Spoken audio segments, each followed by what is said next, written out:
Не противоконституционствователствувайте. Не противоконституционствователствувайте.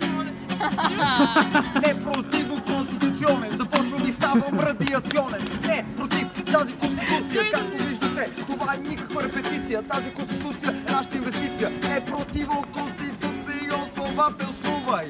И плувай в тези думи. Съединението прави силата.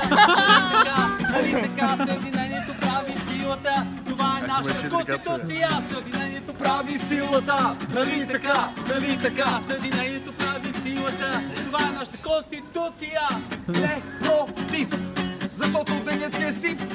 Конституционствователствувай и след това на себе си робувай. Каква беше думата нататък? Забравих, имаше някакъв странен придатък. Не ме интересува тази конституция вече, защото думата се сече. Не против конституционствователствувайте. Казваме така, просто забравете. В дългата българска дума се търкаля по пътя като гума. Буквите са толкова много, че са по-дълго от нашето лого.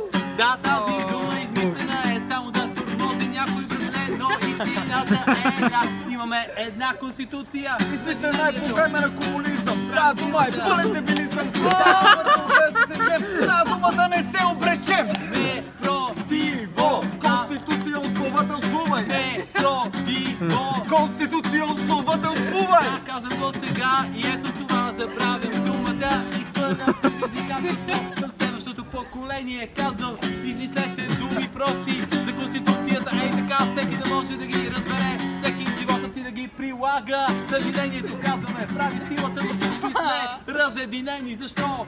Защото с такива дълги думи имаме проблеми. Да, може думите дълги да са, но една е конституцията. Това е конституция на справедливостта за всички в нашата държава, нали? Тая дума вече да бъде съществуваща не заслужава, така че не противоконституционствователствуваме назад остава. Браво! Много добре.